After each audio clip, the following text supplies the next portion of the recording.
Olá, bom dia a todos. Bom dia, professor. Bom dia. Bom dia, professor. Nós vamos falar hoje sobre câncer de corpo de útero e sobre miomatose uterina, tá bom? Eu tive uma certa dificuldade de entrar aqui, estava aparecendo um outro link aqui, mas eu consegui. E aí a gente vai estar iniciando nossa aula com a patologia maligna do trato, acho que está sem gravar, deixa eu ver. Não está gravando. Genital feminino. Eu fiquei de colocar para vocês a aula de endometriose e DIP. Eu não consegui. Eu vou ver se as meninas do Centro de Estudos colocam para mim hoje no Zoom, para que o Aranda coloque no AVA. Se não colocar, eu vou mandar os slides. Eu não sei porquê, mas eu não consegui colocar essa aula para vocês. Tentei várias vezes, mandei as fotos para eles, falou que não abre. Então, nós vamos falar sobre câncer de colo de útero e as suas principais complicações. Então, é aquilo que a gente diz sempre. Tudo que você faz diagnóstico precoce, você consegue tratar adequadamente, dar uma melhora de sobrevida ao seu paciente. Muitas vezes tratar mesmo o quadro clínico, se for em fase, não for em fase tardia. Fase tardia não tem muito mais aquilo que a gente fazer. Mas então, nós vamos falar por definição o que é câncer de corpo de útero. Na próxima aula, acho que a semana que vem, deve ser sobre câncer, se repete de novo ou não. Não acho que é feriado, não sei. Bom, tem umas aulas aí. Agora só aula de...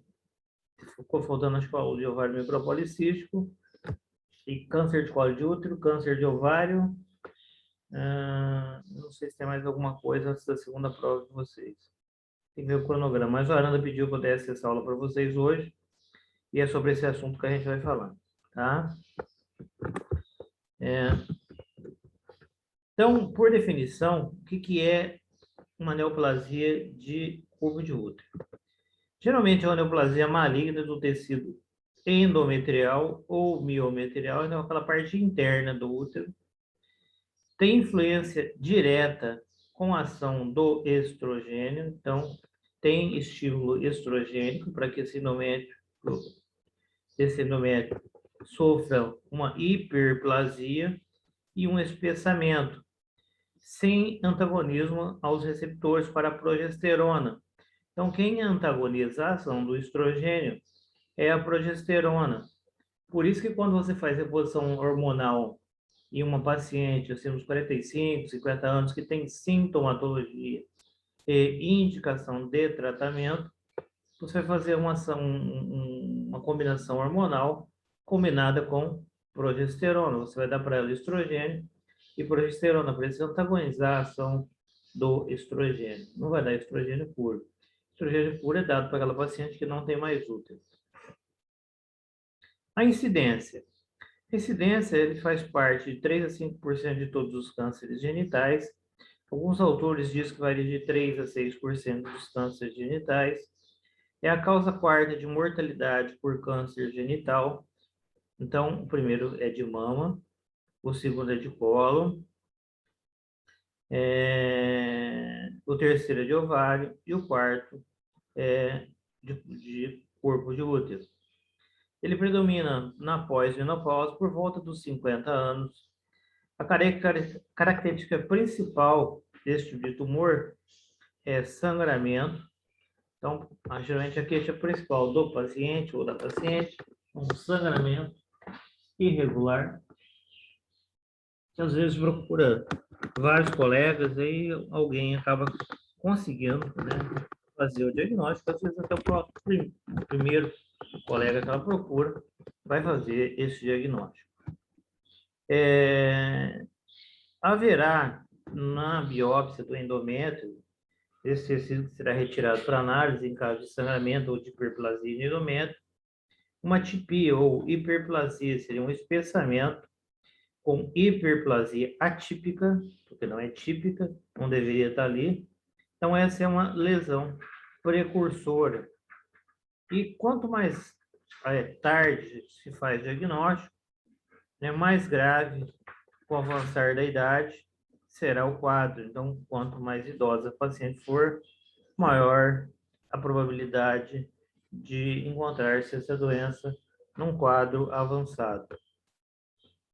Aqui você tem um útero de tamanho normal, ovários normais, né, com todas as estruturas normais, o útero de uma paciente jovem, é de em torno de 30 centímetros cúbicos mais ou menos, um ovário de 6 a 12 centímetros cúbicos, aqui por cima a trompa revestindo, à frente aqui o ligamento, esse aqui da vista posterior, não é o ligamento redondo não, o redondo está à frente lá, tá?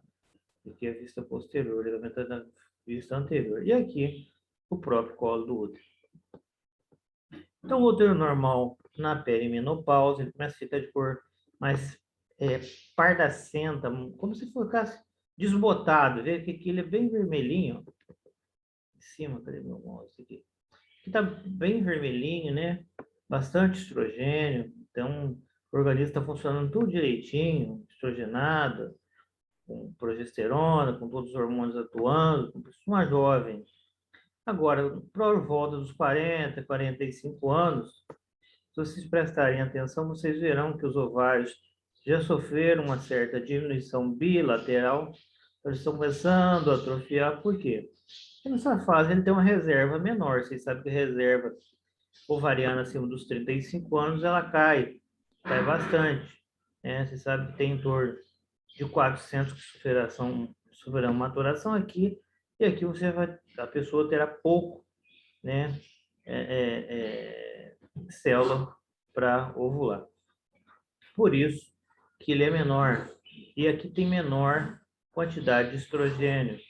Ele tem uma cor pardacenta, uma cor escura, acastanhada, e às vezes com aparência bocelada, ele é meio que amassado. Ele não é redondinho, igual vocês estão vendo aqui, então parece que ele é bocelado. Sofreu foi meio que amassado mesmo, mas não é.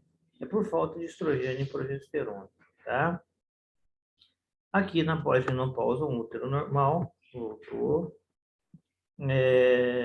Útero e ovário são menores do que os anteriores e tem aparência brancacenta. Então, no início, ele tem bastante estrogênio, ele é vermelho, ovário é um pouquinho maior, não. O ovário tem o tamanho normal, de 6 a 12 centímetros cúbicos. Na perimenopausa, ele diminui o volume e aqui ele fica meio que brancacento. Isso é visto quando a gente está operando o paciente, a gente consegue ver isso. A macroscopia, tá? Essas são as fases, né, de uma senhora jovem que depois se tornar uma idade mais adulta e aqui uma idade mais tenra, como a gente diz. Você tem um lúmen do endométrio, então a parte interna é endometrial, a parte funcional, a parte descamativa do endométrio. Aqui você vai ter o miométrio, que é a segunda parte, né? E por fora o perímetro e a serosa uterina que envolve essa cavidade do útero aqui. Então eu tenho a serose, a parte mais externa, depois eu tenho o miométrio e a parte funcional é o lúmen a parte endometrial, a parte que descama todos os meses, que sofre variações hormonais, embora todas as estruturas sofram variação hormonal, essa é que mais sofre variação hormonal. Você tem aumento lá, lembra do início do ciclo? Você tem um estímulo do GnRH, que estimula a produção de FSH, que vai estimular a produção de estrogênio, vai haver um crescimento dessas glândulas aqui após o período menstrual. As glândulas se tornarão tortuosas, com artérias espiraladas após a ovulação, pelo pico de RH e pelo aumento da progesterona, esperando a implantação do embrião no endométrio. Caso isso não ocorra, esse tecido todo aqui, ó, ele é liberado e ele é descamado próximo ao período menstrual, reiniciando um novo ciclo, até formar isso aqui. Isso nos vários anos da vida da mulher. Pólipo endometrial são crescimentos excessivos e benignos, localizados e que projetam-se da superfície para a cavidade endometrial. De que superfície? Da superfície do próprio miométrio. E se projetam para a cavidade endometrial. A gente vai ver, tem foto para frente. Ocorre comumente no período da perimenopausa, são desconhecidos antes da menarca, mas ele não necessariamente ocorre na perimenopausa em senhoras com 30 anos, que às vezes tem pólipo endometrial ou hiperplasia de endométrio. Então, ocorre, a gente tem que fazer uma biópsia desse endométrio, uma esteroscopia desse endométrio, para avaliar se existe atipia naquele tecido espessado. É lógico que, de acordo com a idade, esse endométrio terá uma medida que varia de 5 milímetros até 16 milímetros, de acordo com a idade, como vocês vão ver, ou vocês verão no próximo quadro que a gente vai ter aí, qual é a medida adequada. Como é que vê essa medida? Vista o ultrassom.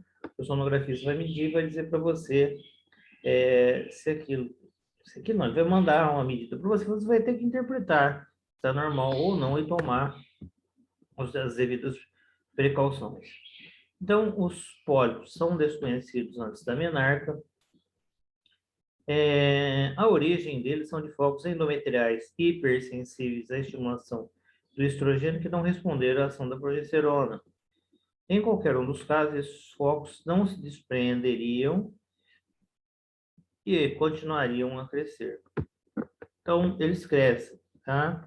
Às vezes tomam toda a cavidade. Aqui, ó, um pólipo, a origem foi no miométrio e cresceu aqui, nessa região.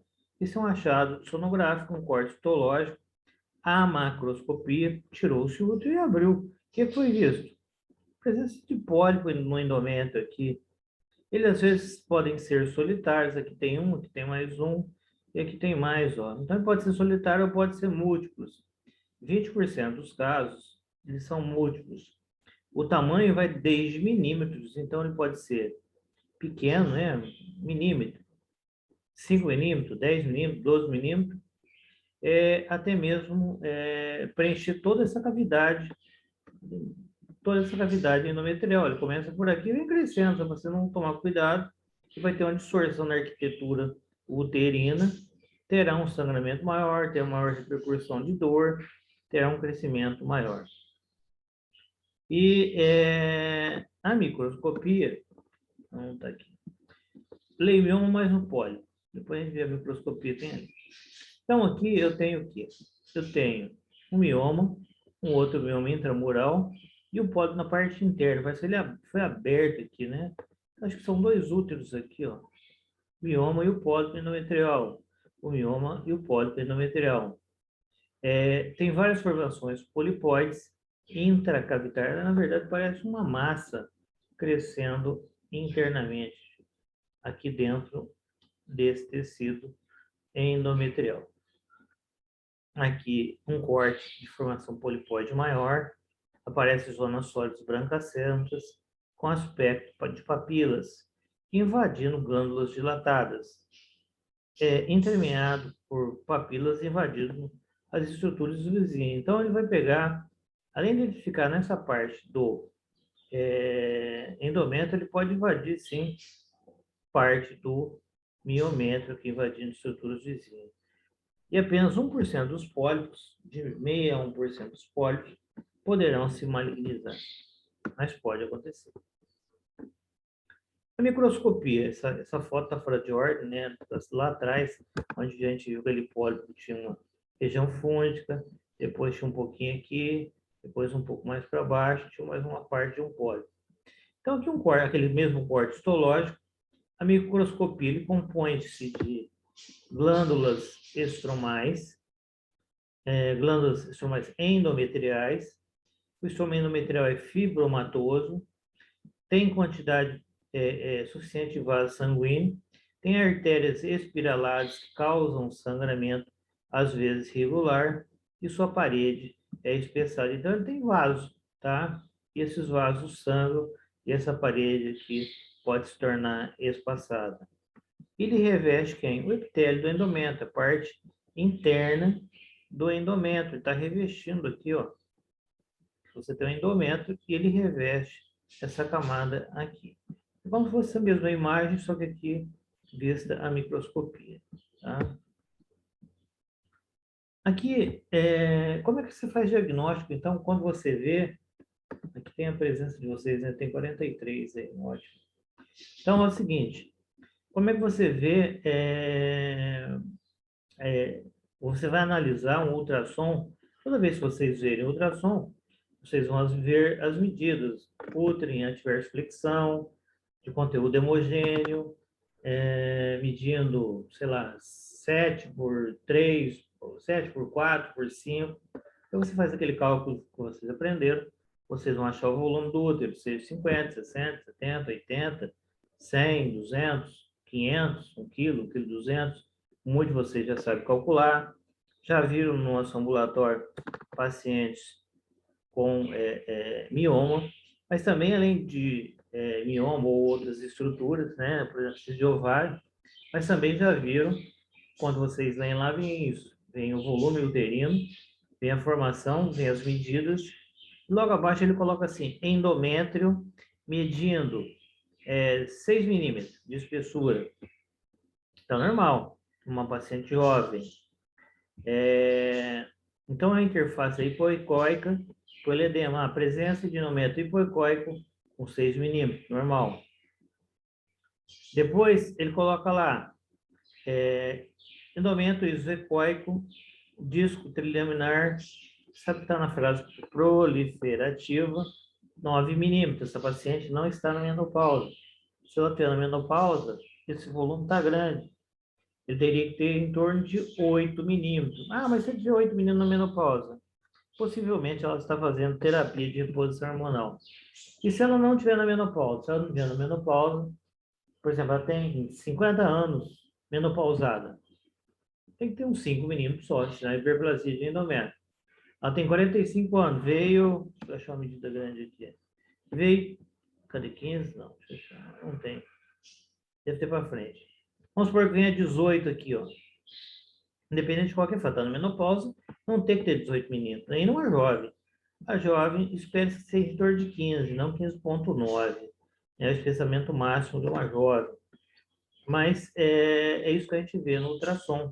Então, hiperplasia endometrial. Se por acaso uma senhora não faz TRH e tem hiperplasia de endométrio, o diagnóstico é histeroscopia e biópsia daquele tecido, ou ainda curetagem uterina daquele tecido, para saber o que está acontecendo, se tem algum tipo de grau de atipia, alguma alteração neoplásica naquele tecido.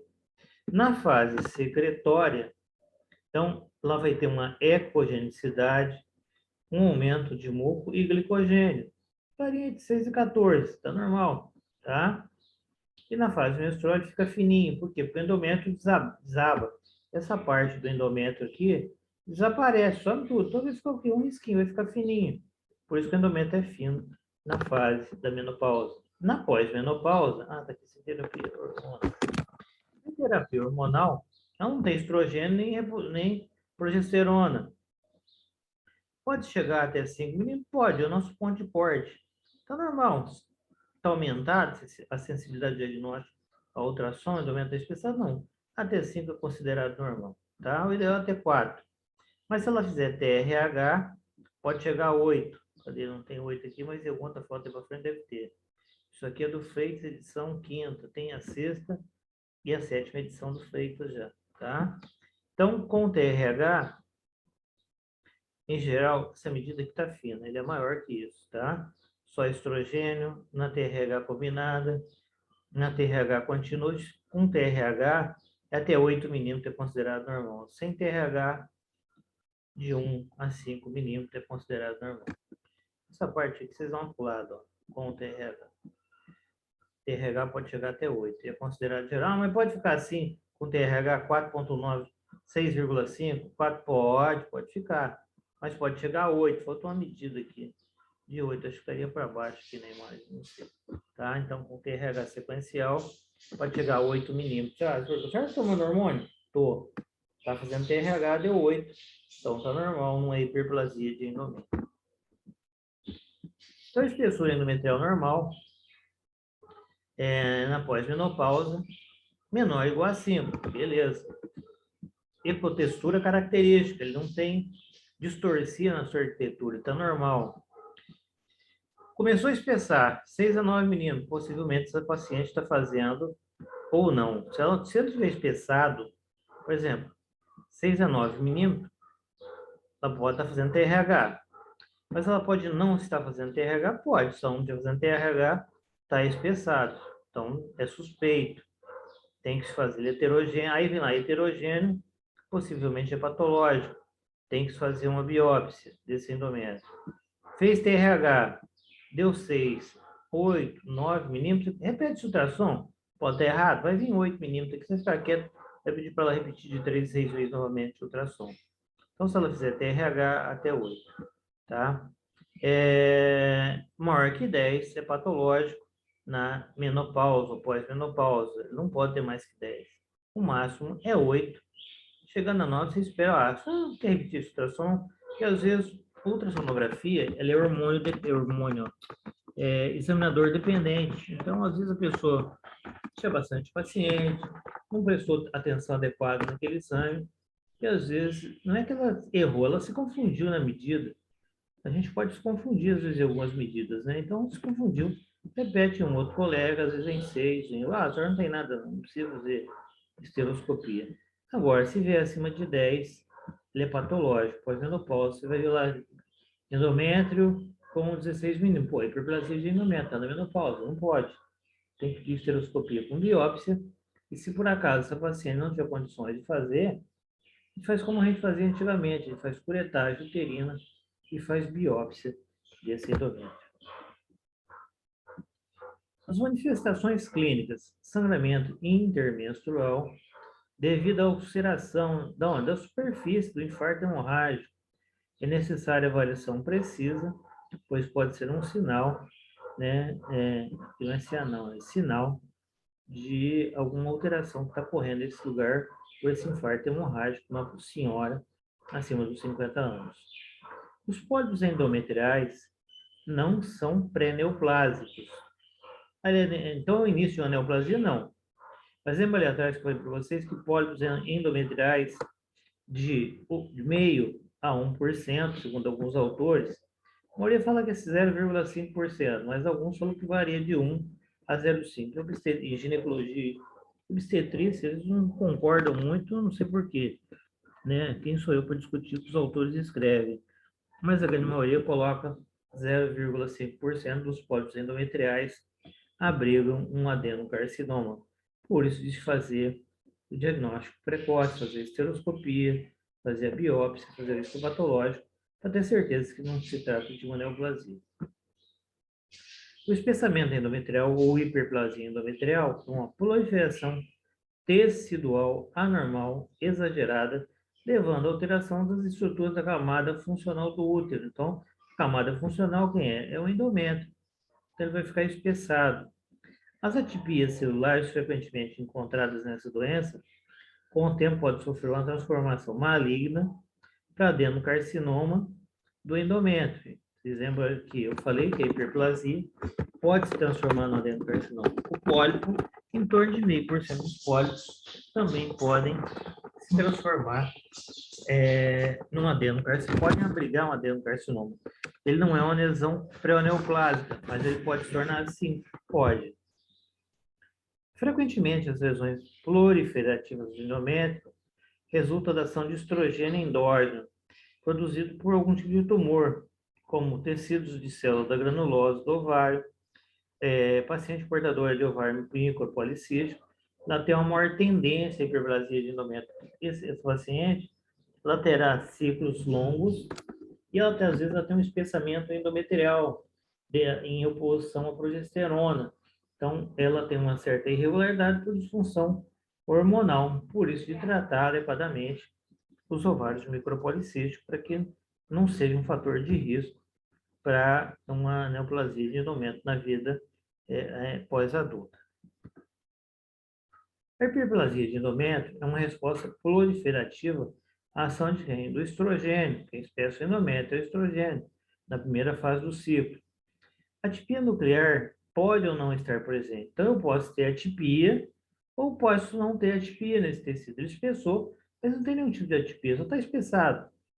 Então, tem uma proliferação de glândulas de tamanho e formas irregulares, há incremento na proporção da glândula em relação ao estroma. Então, essa glândula está aumentada em relação ao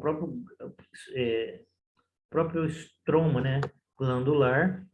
O processo é difuso, mas não necessariamente afeta todo o endométrio, pode espessar parte do endométrio. Por que não é difuso? É difuso pegar todo o endométrio. Ah, mas pode pegar só uma parte? Sim, só um pedacinho do endométrio. Então, pode ser difuso ou não. Aqui, o miominha, né? Na parte externa, aqui o mioma intramural, e aqui um pólipo fúngico. Né? A mesma imagem lá do início, nosso início. Então, são dois, olha. Ele saiu do fundo do miométrio e ocupando uma parte apenas do endométrio. Então, aqui você vê que tem mais algumas formações aqui, ó. Aqui você tem mais uma formação vindo ocupar essa musculatura. Isso é uma paciente, está vendo que ele é pardo, acinzentado, às vezes achocolatado, de coloração branca. Então, é de uma senhora acima de 50 anos. Você tem uma hiperplasia de endométrio e aqui você tem um pólipo. Então, o endométrio espessou. E é comum em paciente idoso. Então, ele muda de cor. Esse exemplo tem 3 fotografias lá no início de 3 úteros. Um útero de uma jovem, um útero na perimenopausa e um útero na menopausa. A jovem ele é estrogenado, ele é vermelho. Depois ele vai se tornando de cor um pouco mais escura, mais abocelada, mais acastanhada. Depois ele vai ficando de cor esbranquiçada, de cor escura, como vocês estão vendo aqui, ó. Começa a escurecer e o endométrio se torna hiperplásico. Quando se faz diagnóstico de hiperplasia de endométrio, a clínica principal, a queixa principal da paciente, quando ela procura a consulta médica, é porque está tendo um sangramento irregular. Ah, mas é só hiperplasia de endométrio que causa sangramento? Não. Existem outras causas, a gente vai ver os diagnósticos diferenciais depois, na aula de mioma, o que causa sangramento endometrial ou sangramento uterino disfuncional, que não é só pólipo. Pólipo é um diagnóstico diferencial. Neoplasia também causa, hiperplasia pode causar, por quê? Essa hiperplasia é um estímulo, geralmente estimulado por estrogênio, ou do próprio organismo que produz uma quantidade maior por algum tumor de estrogênio, e vai causar sangramento, tá? Então, quanto mais precoce o diagnóstico, melhor o tratamento. Em relação à classificação mais recente da hiperplasia endometrial, baseia-se em quê? Na presença de atipia histológica. Se tem atipia, não é típico, então não deveria ter uma atipia histológica naquele lugar. E é uma característica prognóstica mais importante. Então, se tem atipia, existem algumas classificações com atipia e sem atipia. Se tem atipia, é de maior risco. Mas se pode operar sim, se não tiver invasão de linfonodo paraórtico, se for em fase inicial, às vezes se resolve com uma esterectomia total, né? Retira-se todo o útero, retira-se o colo e resolve o problema. E a arquitetura das glândulas endometriais ficam anormais.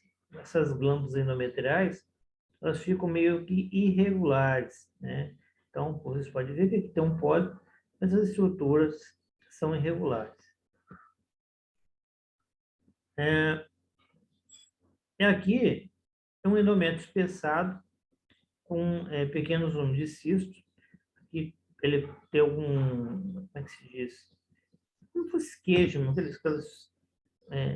seria buracos nem furos, seriam alterações mesmo do endométrio. Você vê que tem uma característica própria. Então, a mucosa se torna espessa e são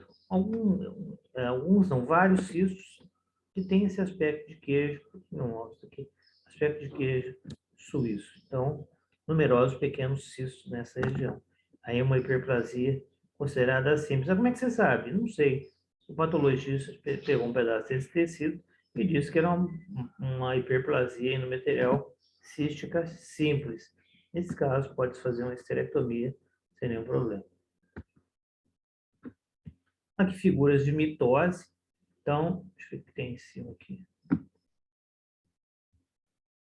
Ação do estrogênio sobre endométrio, do epitélio endometrial. Deve aumentar as figuras de mitose nesse tecido, onde não deveria haver algum tipo de célula, ele aumenta essas mitoses. Essa mitose vai levar a um crescimento desse endométrio pela ação e proliferação estrogênica. Então, estimula a proliferação glandular. Então, tem uma pseudostratificação glandular e grandes figuras de mitose. Aqui uma hiperatividade estrogênica aumentando o endométrio, como se fosse flocos daqueles algodão doce, né? Então ele aumenta e espessa o endométrio e começa a desabar e soltar pedaços, começa a sangrar isso aqui. E aí o que a gente pede? A gente pede uma esteroscopia, uma biópsia, para saber se esse tecido aqui é normal ou não. Se tiver figura de mitose, é claro que não é um tecido normal, tem alguma alteração aí, algum tipo de neoplasia que está causando problema nesse endométrio.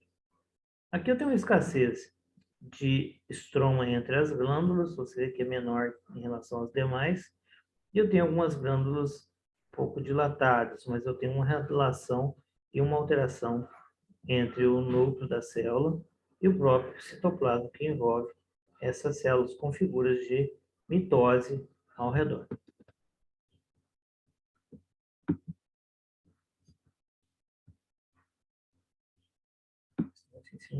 O tratamento da hiperplasia endometrial pode resultar de ciclos anovulatórios, tais como o ovário micropolicístico. Então, ele leva assim, a hiperplasia endometrial, como eu disse para vocês, por não ter, por falta de antagonismo, às vezes, da própria progesterona. Então, tumores produtores de estrogênio ou paciente que tem um certo sobrepeso. Terapia direcionada para a doença primária pode aliviar a estimulação estrogênica. Também pacientes que têm câncer de mama que fazem uso de tamoxifeno. Na mama, o tamoxifeno, a finalidade do tamoxifeno, ele é um imunomodulador, ele bloqueia a ação de radicais não, bloqueação do estrogênio a nível de glândulas mamárias. Mas, por exemplo, o tamoxifeno no endométrio, ele faz o contrário, ele estimula a produção de estrogênio. Então, o paciente que faz terapia com 20 miligramas, por exemplo, dia de tamoxifeno para neoplasia endometrial pós-tratamento, o tratamento é feito às vezes de 10 até 20 anos, tem que ter um acompanhamento ultrassonográfico para saber se ela não está fazendo hiperplasia iatrogênica pelo uso do tamoxifeno. Então, que a pessoa que prescreveu está fazendo iatrogenia, quem prescreveu o tamoxifeno está tratando ou evitando que ocorra uma nova proliferação celular e que ela não tenha câncer de mama. Entretanto, a não oposição da progesterona e o estímulo que esse endométrio tem pelo próprio tamoxifeno leva a uma hiperplasia de endométrio. Ele atua bem na mama, ele tem um receptor para evitar com que o estrogênio leve à formação de câncer de mama. No endométrio, ao contrário, ele estimula a proliferação de glândulas. O tratamento com progestágeno pode produzir remissão, mas se o grau inicial de hiperplasia for grave, essa progesterona não consegue antagonizar a ação do estrogênio. Então, mais de 60% dos casos, eles vão sofrer recidiva. A esterectomia, nesses casos, é a terapia preferencial. É uma mulher que tenha completado seu ciclo reprodutivo Por exemplo, ela tem 45 anos, tem hiperplasia de endométrio, não tem atipia, não tem risco se por acaso eu colocar essa paciente na sala e fizer uma esterectomia. Então, eu posso operar essa paciente. Então, é a terapia preferencial, né? Já que ela não tem 4, 5 filhos, e no qual a esteroscopia ou curetagem uterina revela um grau significativo de hiperplasia, mas nos casos de hiperplasia simples, se for hiperplasia com atipia, você vai ter que fazer mais algumas investigações para saber se realmente pode mexer nessa paciente ou não, ou se tem que encaminhar para outro serviço. A progressão da hiperplasia simples sem atipias até o câncer invasivo exige mais ou menos 10 anos. Então, se ela tem uma hiperplasia simples, não tem atipia, mas se eu vou ficar esperando, eu sei que em 10 anos ela vai ter um câncer, nesse momento, sem atipia, eu posso fazer, além de ultrassonografia, esteroscopia com biópsia, ressonância magnética da pelve, para saber se há comprometimento de algum outro órgão. Então, nesse caso, eu sei que a progressão existe em torno de 10 anos até se tornar um câncer invasivo. Eu vou resolver porque eu sei que vai dar problema no futuro, então é melhor operar essa paciente. Agora, se fez a esteroscopia ou curetagem, né? A gente usa mais a esteroscopia que é o melhor diagnóstico. Você visualiza o tecido, você acha o tecido certo, quando você vai biopsiar. A curetagem, ela é feita às cegas. Essa cor que eu tô fazendo aqui na frente de casa. Agora, no lugar porque eu não tinha cachorro, estou passando aqui. Só um instante. A janela.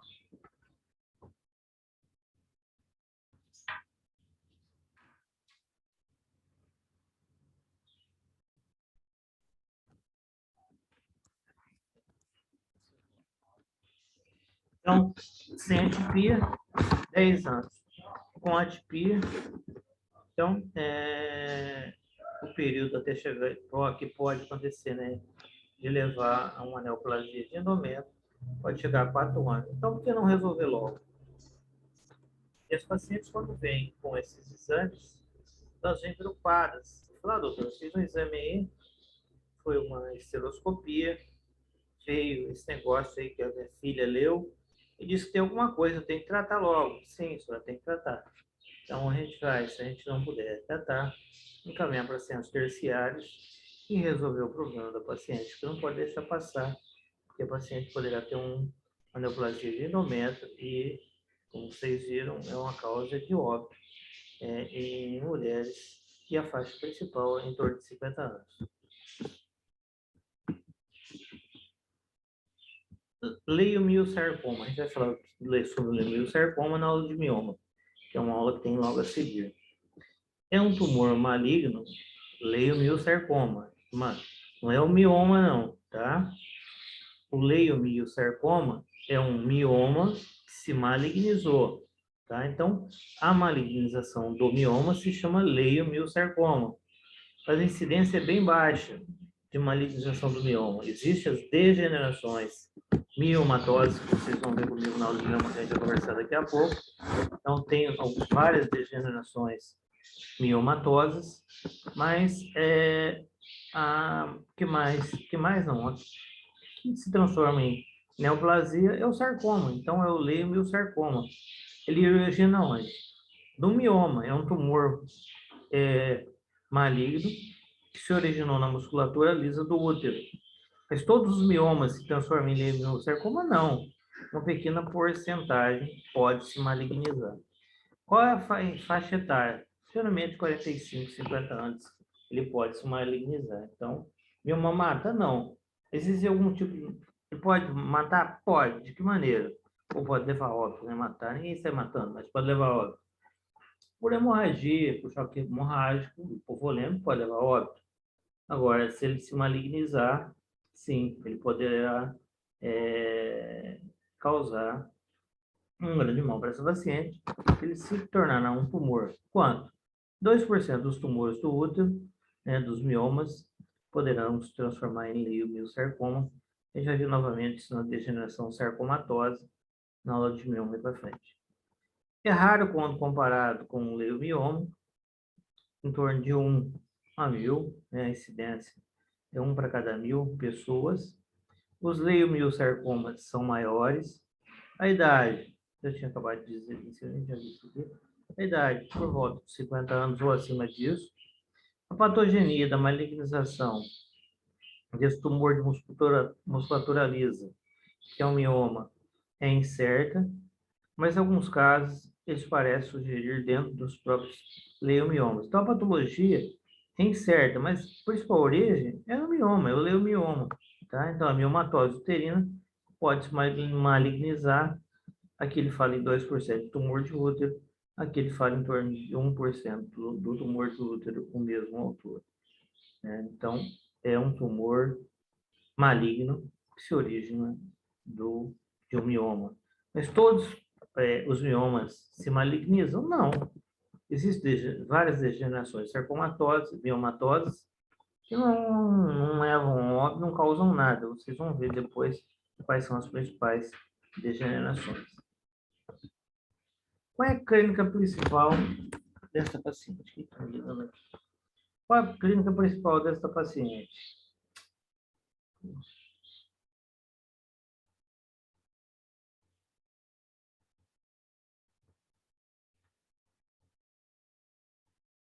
Só um instante, gente.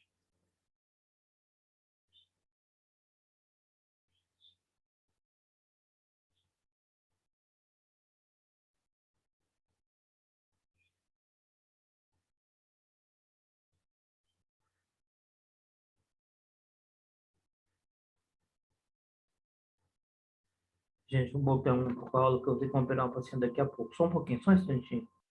Quando eu acabar, tem que subir, ver se consigo lá no ouve. Aí eu já volto.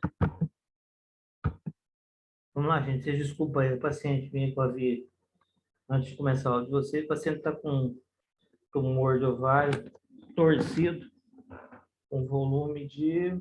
Cadê? Mandou o exame que eu pedi cedinho. É grande, deve ter uns. Vou fazer os cálculos aqui.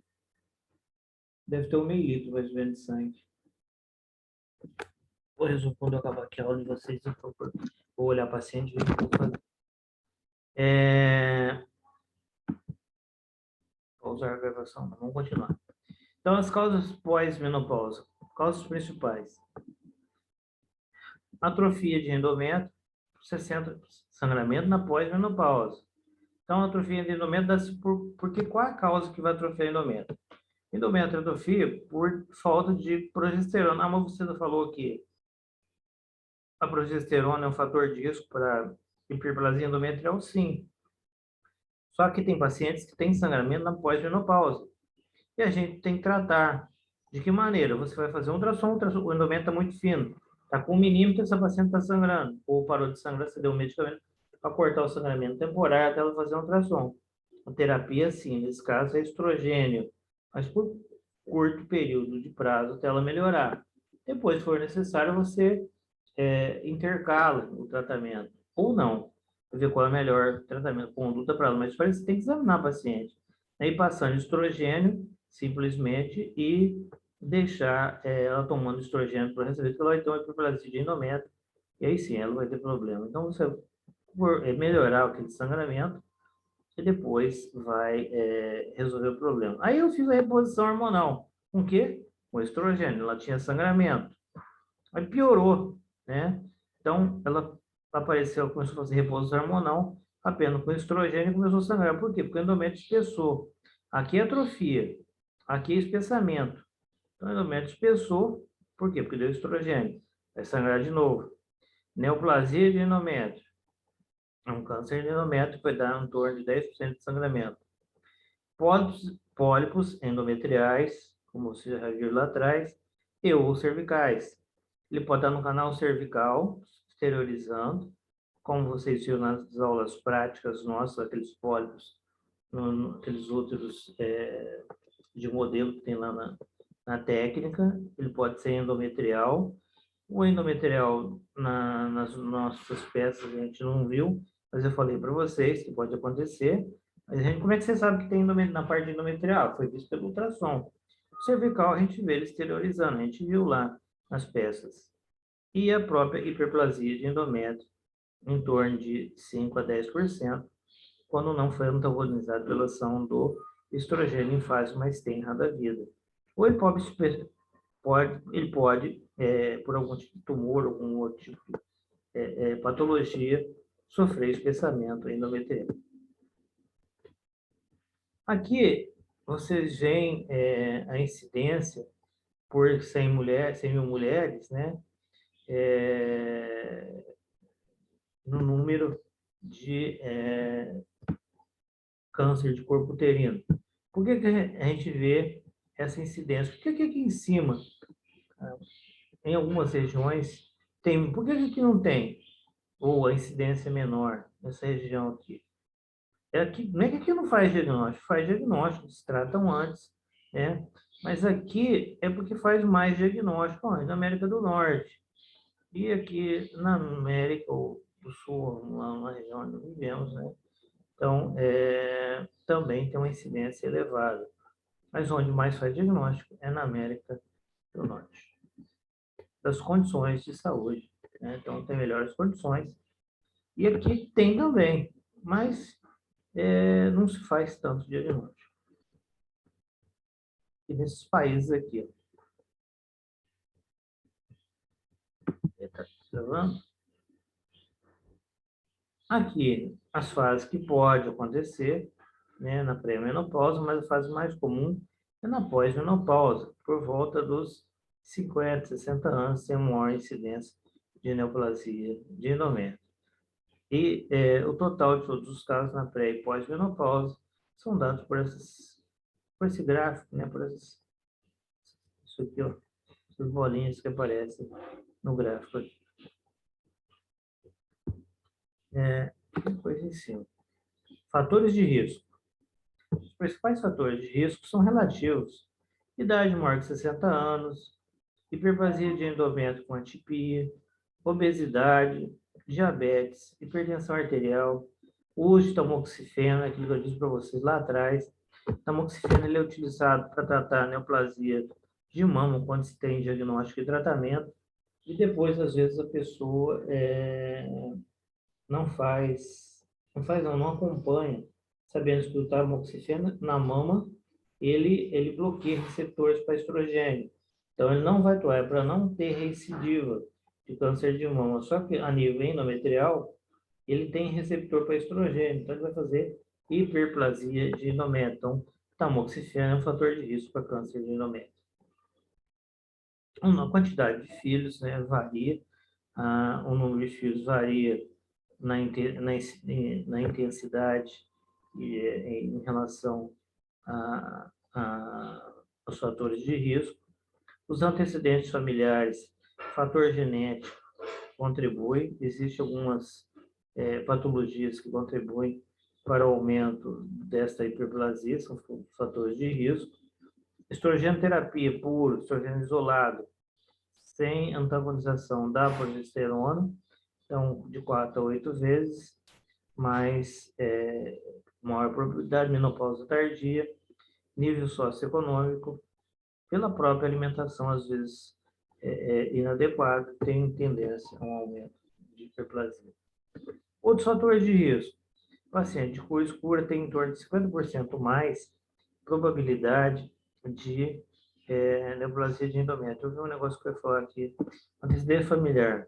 Aquela síndrome de Lynch 1 e Lynch 2 está ligado a câncer coloretal, um gene chamado MMA e uma proteína S, que deveria, levando, né, uma alteração no DNA.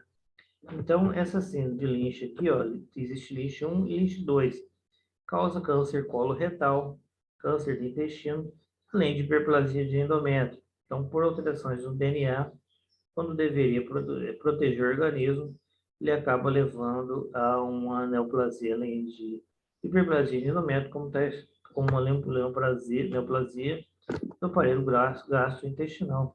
principalmente coloretal. O diagnóstico é feito com colonoscopia e biópsia tecidual. Anovulação crônica, paciente com ovário micropolicístico, menarca precoce, o fator que eu falei que deveria funcionar como proteção, que leva também, além de hiperplasia endometrial, a câncer coloretal, patologia do intestino, dieta rica em gordura ou lipídio e tumor de secretores de estrogênio. Nesses casos de hiperplasia, ocorre um desarranjo das estruturas, um aumento nessa estrutura por estímulo estrogênio com ou sem antagonismo do estrogênio.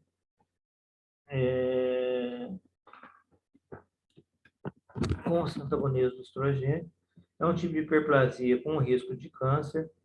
Segundo a FIGO, essa hiperplasia sem atipia em torno de 1%, vocês viram lá que o ideal, se ela tiver prole definida, é a esterectomia, porque em 10 anos poderá se transformar em uma neoplasia ou um carcinoma de endométrio.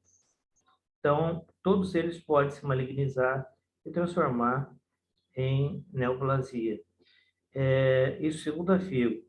Segundo essa outra associação, com atipia simples ou cística, leve ou moderada, pode ser, a classificação pode ser leve, moderada ou grave, também tem atipia. Todos, num período de 10 anos, poderão levar à neoplasia de endométrio.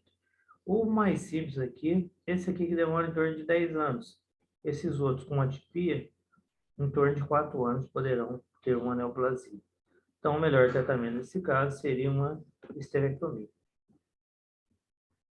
As hiperplasias com diagnóstico clínico, o sangramento é anormal após 45 anos. Os fatores de risco maiores são aumento do peso, uso de estrogênio sem progesterona e anovulatório, e os métodos complementares, sonografia transvaginal e esteroscopia. Hiperplasia. Sem atipia, o tratamento pode ser conservador, pode se usar, mas pode se fazer sim, se ela tiver. Se atipia quando? Quando ela não tem prole definida. Ela tem hiperplasia, mas ela não tem filho, mas ela quer ter filho. Então vamos conservar. Vamos usar um anticoncepcional para melhorar isso aí. Uma concentração um pouquinho maior de progesterona que de estrogênio. Um DIU com progesterona.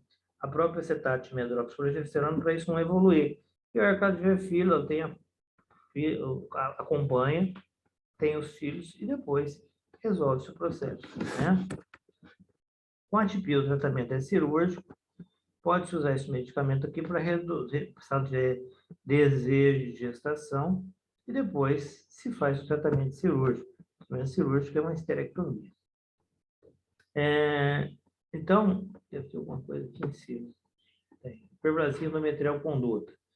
Como é que eu vou fazer? Eu sei que tem uma hiperplasia de endométrio. Eu vou fazer aqui uma biópsia de endométrio dirigida por estereoscopia, que é manter o útero. Vou dar Provera. Provera é progesterona, para antagonizar a ação do estrogênio. Não quero mexer. Então, a senhora que sabe. Vamos fazer uma nova biópsia de endométrio. Manteve-se a hiperplasia, continua espessado. Aumenta a dose da progesterona. Quanto? 3 meses. Repete a biópsia. Continua a hiperplasia. A senhora tem certeza que a senhora quer ficar com isso?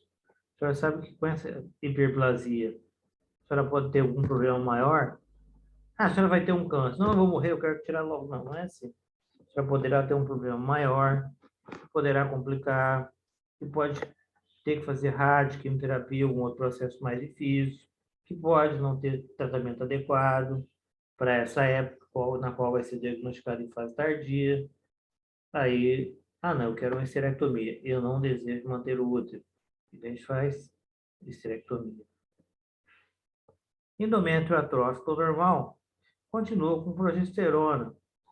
Biópsia endometrial anual para saber se vai ter algum problema. Não, isso aqui é só acompanhamento e acabou. Tá? Então a gente vai fazer um acompanhamento. Não tem esse, mas eu não quero mais isso, não. Eu tenho 4, 5 filhos. Já tem 4, 5 filhos. Quer fazer esterectomia? Sim. Já sei que esse útero é um órgão importante para a mulher, né? Mas muitas pensam diferente. Falam assim, não, eu já tenho filho, eu sei que o útero é para se excede algumas patologias que eu não quero ter.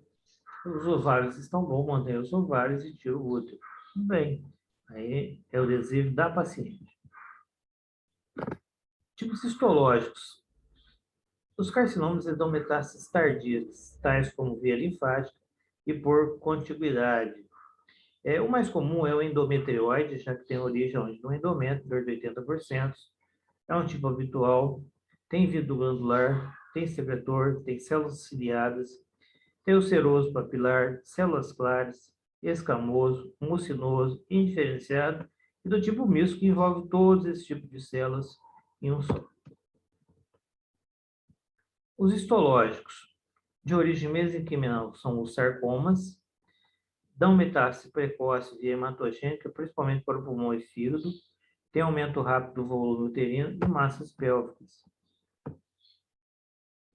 O exame preventivo pode ser positivo em uma porcentagem dos casos. A ultrassonografia se faz útil para medir e avaliar o espessamento endometrial. Tem um negócio que eu não li aqui, eu quero ter escrito. Um rastreio. Como é que a gente faz? Então, preventivo pode ser útil. A ultrassonografia, o Doppler, a dosagem de CA 125, que é inespecífico, mas serve para rastreio. Nos casos suspeitos, esteroscopia, biópsia e histopatológico, para ter o diagnóstico definitivo. Algumas exceções de rastreamento: o paciente tem sobrepeso, tem ovário micropolicístico, sangramento sem diagnóstico, paciente que tem aquela polipose endometrial, chamada de síndrome de Lynch 2, na qual o organismo tem uma mutação genética numa proteína MA, MMA ou SSA, que deveria proteger o organismo, tem uma mutação nesse DNA e vai levar a câncer coloretal e colo de intestino. Então, a história familiar está envolvida nesse tipo de síndrome. Paciente com uso de estrogênio de maneira irregular, sem progesterona. Já tem útero?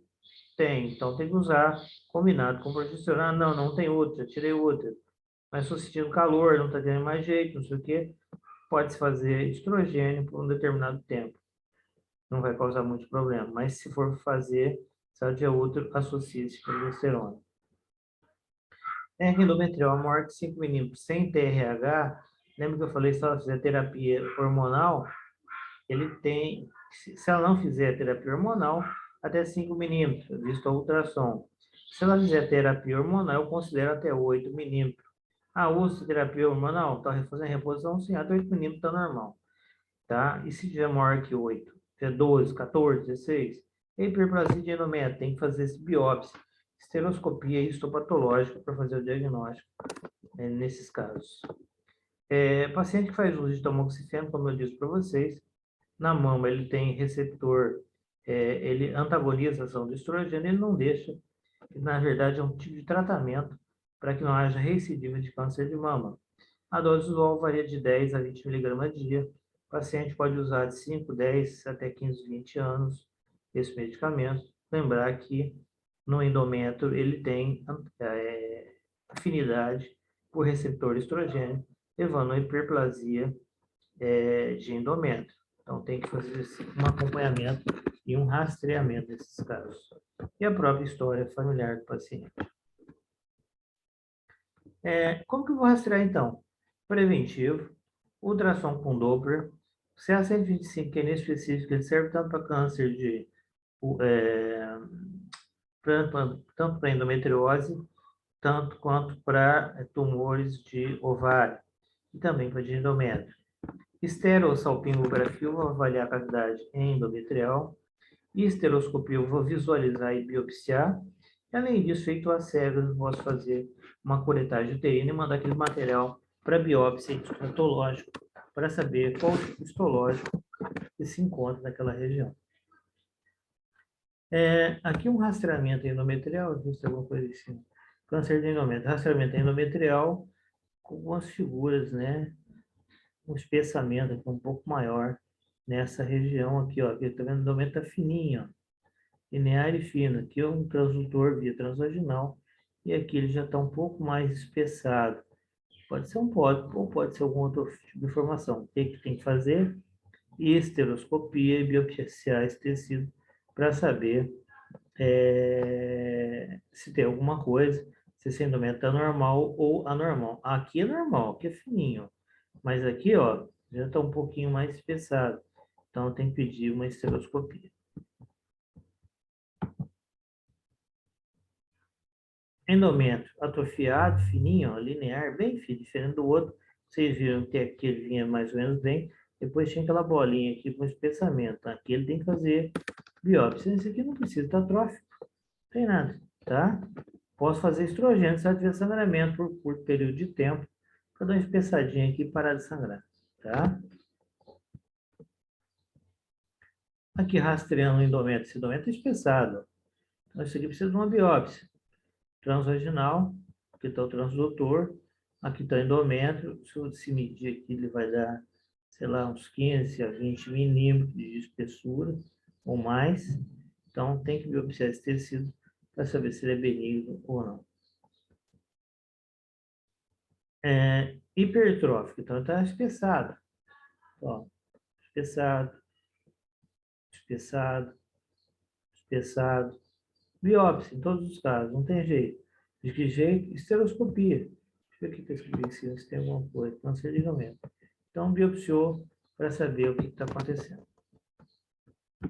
Qual é a característica da célula que você quer ver? Paciente com uso de tamoxifeno é aquilo que eu falei. Tem que fazer o quê? Eita.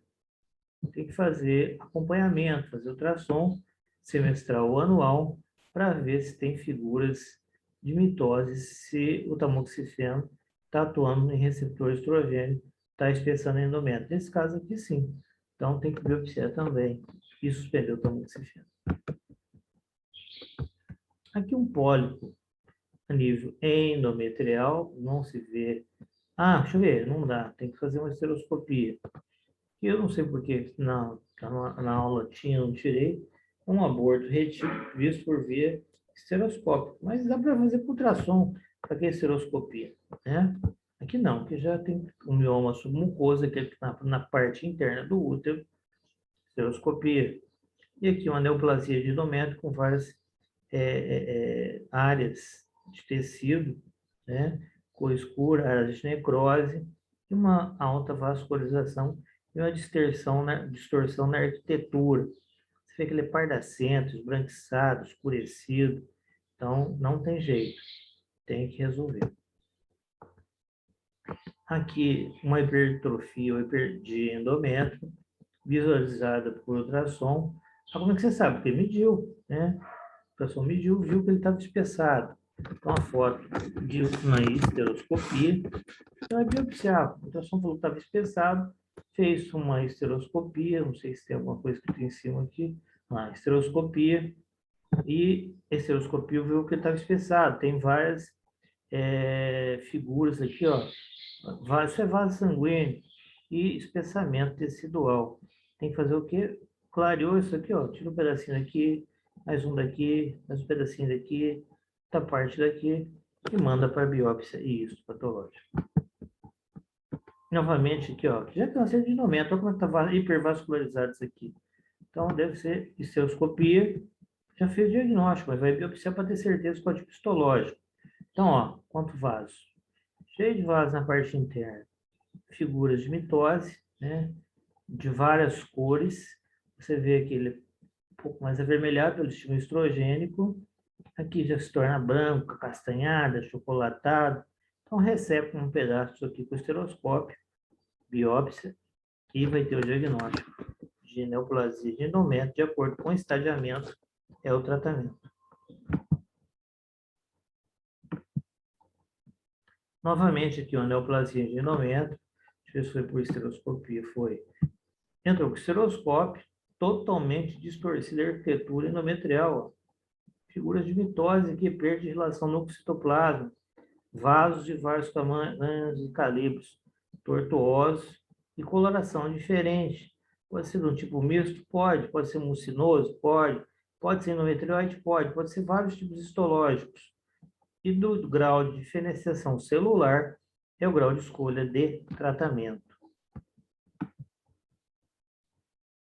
novamente, visto por, creio eu, que é por estereoscopia também. O que faz? Biópsia e estudo patológico nortear o tratamento e fazer o estadiamento dessa patologia.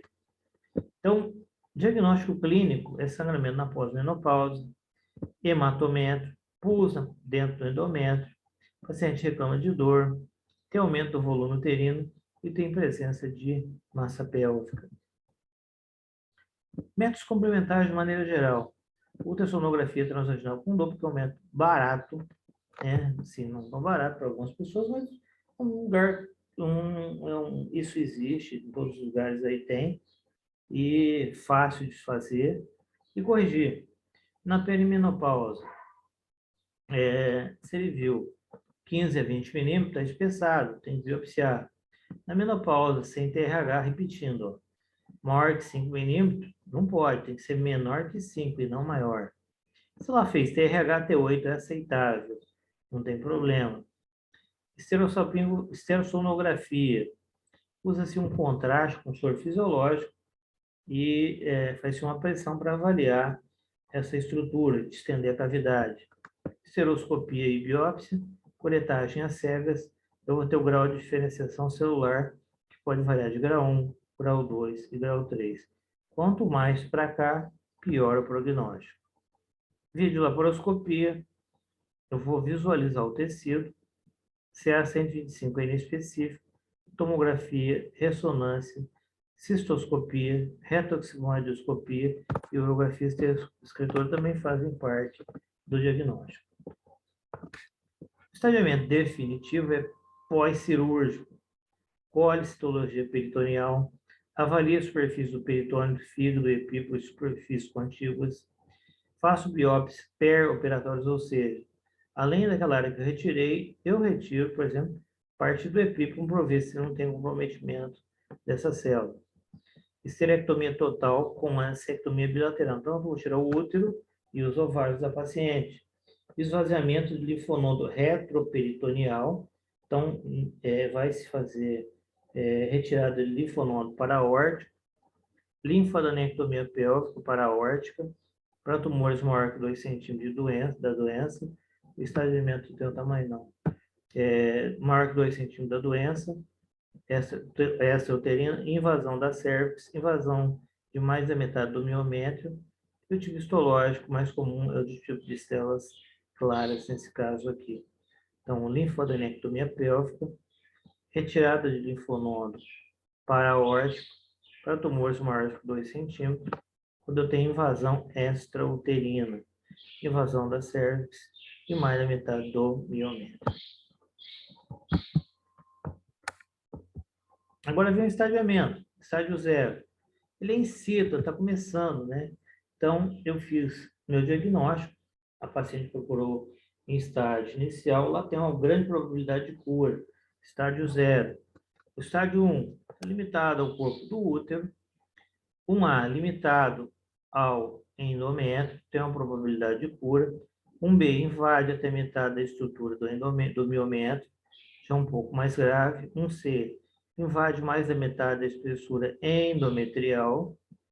Estágio 2, estende-se para o colo. O 2 ele divide em 2A e 2B. O 2A invade apenas glândulas cervicais. O B, tumor envolve todo o estroma cervical. É um tanto mais grave. E aqui os diversos estadiamentos de tumor. 1A limitado ao endométrio. Está aqui em cima. O 1B, ele invade mais da metade. Mais da metade do miométrio, isso aqui é o útero, tá? Mais da metade do miométrio. 1C invade, 1B, menos da metade. 1C, invasão mais da metade do miométrio. Eita, mal isso aqui. Já ocupou quase toda a superfície aqui, ó. Já no estágio 2A, ele tem envolvimento exclusivo de glândulas endoscervicais, na parte aqui, ó, da endoscervice. Estágio 2B, invasão do estroma cervical.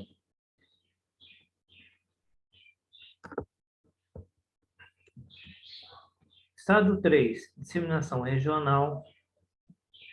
Aí o 3A invade 3A, 3B e 3C. Tumor compromete a serosa, anexo, citologia positiva, né? Então pegou o ovário, da metástase para a região vaginal, então tem disseminação regional, metástase para linfonodos pélvicos e paraórticos, 3C. 4. Uma doença avançada com metástase à distância, ele invade bexiga, mucosa intestinal e linfonodos regionais, metástase à distância.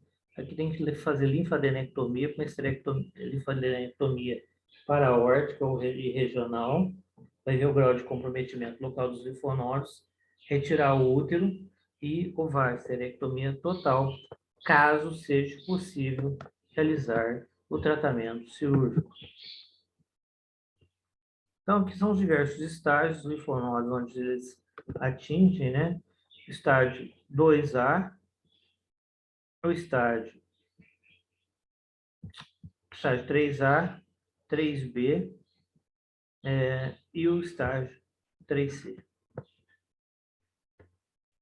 Eu posso fazer uma panesterectomia abdominal, ou seja, ressecção do terço proximal da vagina, linfadenectomia paraórtica e pélvica, e fazer uma citologia desse peritônio para ver se há invasão em outras regiões. Pode-se fazer radioterapia, hormonoterapia e antagonista de NRH ou quimioterapia paliativa, quando se não tem como tratar de imediato cirúrgico, ou apenas quimioterapia para melhorar a qualidade de vida desse paciente. Os fatores prognósticos vai depender do que? Do tipo histológico. Os tipos histológicos mais comuns são adenocarcinoma escamoso, seroso, células claras, se ele invadiu todo o miométrio, o grau de diferenciação celular, se ele é misto ou não, a idade da paciente, se ela tem sobrepeso, se ela tem invasão vascular e linfática, por disseminação, pode ter disseminação até via pulmonar, né? Extensão istmo cervical, envolvendo anexo, metástase para linfonodos regionais, tamanho do tumor e citologia peritoneal. Então, se houve invasão de órgãos peritoneais. Os tipos mais agressivos são os sarcomas. Pacientes mais jovens, diferenciados pelo número de figuras de mitose, grande volume uterino de crescimento rápido, disseminação hematogênica, metástase pulmonar precoce. Então, ele tem disseminação hematogênica, cresce rápido, tem figuras de mitose, tem grande volume, pode acometer paciente jovem, é agressivo. O tipo histológico comum são os sarcomas de maneira geral. Metástase via sanguínea e pode dar metástase também via pulmonar. O estadiamento é similar ao câncer de endométrio. Peraí, mas aqui são são sarcomas, tá certo? O tratamento é cirúrgico, complementar com radioterapia, quimioterapia e hormonoterapia. Certo? E tem mais uma aula, gente. É aula de miomatose, são 9h19. Encerrar não. Eu vou compartilhar a tela.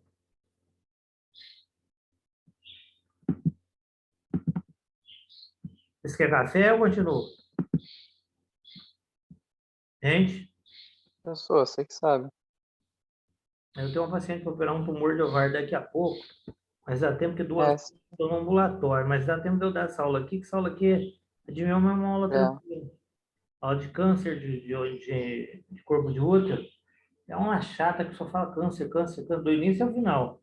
Você tem que saber a conduta, o estadiamento e como é que você faz o diagnóstico. Esse é o principal segredo na aula de câncer de corpo de útero. Já de colo é um pouco diferente, que é a aula que eu queria dar hoje. Deixa eu pausar. Gente, vamos retornar à nossa aula aqui. Nós vamos falar sobre uma patologia também que acomete bastante o trato inferior feminino, né? Nós vamos falar sobre leiomiomatose uterina ou mioma uterino. Existem várias terminologias, mas a mais aceita, mais utilizada é leiomioma uterino ou miomatose uterina, como o próprio linguajar das maioria das próprias pacientes falam com a gente. Então, ele pode cometer várias camadas, várias partes do útero. Por exemplo, ele pode se localizar na parte interna, seria um mioma submucoso, é o que sangra mais, na parte interna do útero. Aqui seria um mioma intramural. Aqui seria um mioma do lado de fora, subseroso. Aqui um mioma pediculado ou mioma párido, saindo por fora do canal cervical do útero. E aqui o mioma pediculado. O problema aqui é a torção desse mioma. Então, ele torce e ainda existe um mioma chamado parasita. Eu não coloquei na aula, eu li a aula, não vi que é um mioma parasita. Mas ele invade as estruturas vizinhas aqui, ele se supre de sangue e nutrientes de órgãos pélvicos. Então, é chamado de mioma parasita. Se algum dia vocês verem algum termo de algum livro, o que é o mioma parasita? É aquele que vai aderir a estruturas pélvicas e, como que se diz? Pegar suprimento de nutrientes. Mas esse aqui é um pediculado e pode ser parasita, porque também pode pegar estrutura dessa região. Aqui. Tá? E esse aqui é um parido. O que é esse? Aquele que sai pelo canal cervical. Qual é a conduta nesse aqui? Se a gente conseguir anestesiar a paciente, colocar no centro cirúrgico, com anestesia RAC, e se for somente... mas você tem um diagnóstico bom. Eu sei que eu vi, passei um espéculo, eu visualizei esse mioma aqui, ele estava saindo, eu passei um espéculo aqui, eu visualizei. Será que tem mais alguma coisa aqui para dentro? Não sei, vamos pedir um ultrassom. Não, não tem nada. A estrutura está só no canal cervical aqui. A gente pega uma pinça, hacker, torce isso aqui com a pinça, depois a gente vem com uma cureta e raspa esse tecido todo aqui, ó. Depois faz acompanhamento. E esse material vai para histopatológico, para a gente saber o que é. Então, o leiomioma uterino, por definição, o que é um leiomioma uterino? Ou mioma uterino, ou miomatose uterina. Então, geralmente, os miomas, eles causam sangramento anormal uterino. Lógico, o paciente vai ter hemorragia. Essa é a queixa principal. Hipermenorreia ou metrorragia. Então, tem sangramento maior que 9 dias, 8 dias, 10 dias. Né? Então, sangramento anormal. Dor e pressão pélvica. Então, pelo aumento do volume de uma massa dessa aqui, ela vai causar compressão intestinal, teneso retal, na porção anterior, essa aqui é uma porção anterior, posterior, que eu estou redondo, está para trás. A porção posterior, não, mas na porção anterior, tenesmo vesical, de comprimir a bexiga, tá? E às vezes alguns constipação intestinal. Então, sintomas urinários, então ele pode ter uma polaciúria, né? O paciente irá mais vezes ao banheiro, dor e pressão pélvica pelo volume do útero em crescimento, vai comprimir estruturas pélvicas, alguns pesam 2, 3 quilos, e sintomas intestinais, como tenesmo retal e ainda constipação intestinal. Complicações gestacionais são perdas na gestação, principalmente dependendo da localização. Então, o embrião não vai implantar no endométrio, vai acabar perdendo. Ou se ele estiver nessa região e for grande, ele pode causar complicação e levar a um parto prematuro e sangramento durante a fase inicial, levando ao abortamento, tá? O diagnóstico é feito por exame pélvico, exame clínico, pela própria palpação à via abdominal, uma massa de consistência mais endurecida. Ao toque, você pode visualizar se ele for mioma párido. Ultrassonografia vai dar o tamanho do diagnóstico, o tamanho do volume. E outros testes de imagem, tais como ressonância magnética da pelve, pode ser feito, tomografia também dá para fazer. O tratamento das pacientes assintomáticas depende da sua vontade de continuar fértil.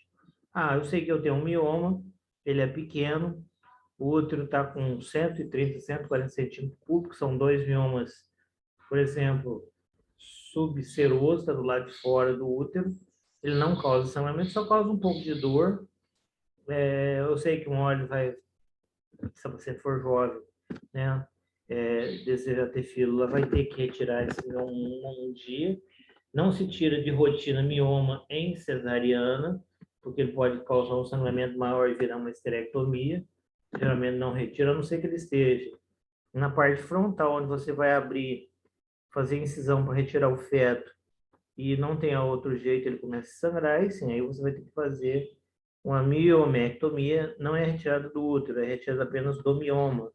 Vai sangrar um pouquinho mais, mas de rotina não se tira mioma em cesariana. Então, se ela não tiver sintoma e quiser continuar, né, tentar ter filho, não tem nenhum problema. E o desejo de manter o útero, mas a uma hora, um determinado dia, com certeza vai começar a ter sangramento, vai ter sintoma, aí sim ela vai ter que tratar. Já os pacientes com sintoma vai depender do quê? Da localização do mioma. Se ele for submucoso, ele vai causar um maior sangramento. Submucoso é aquele que está na parte interna do útero. Esse aqui, ó, esse sangra, esse não tem jeito. Se ele for intramural com componente submucoso, ele vai sangrar. Se ele tiver pediculado, não tem jeito, tem que retirar. Mas retirar quem? Só aqui, ó. Porque não tem em outro local. Agora, se tiver em vários outros locais, não tem jeito. O tratamento é esterectomia. Então, vai depender do sintoma. Ah, tá sangrando muito, tá com anemia, não tem jeito. Se eu não corrigir a anemia, eu vou perder o paciente. Às vezes a gente recebe transfusão sanguínea, e a própria esterectomia. Ah, só existe esterectomia? Não. Existe a miomectomia, que a gente vai ver como é que é feito, e outros tratamentos que podem ser feitos, como tais como medicamentosos, cirúrgicos e até mesmo por embolização via catéter. Emboliza as artérias uterinas, vai diminuir o suprimento sanguíneo para esse mioma e vai melhorar, vai atrofiar. Por quê? Porque se não tem sangue, não tem nutriente, ele tende a atrofiar. A gente vai chegar lá.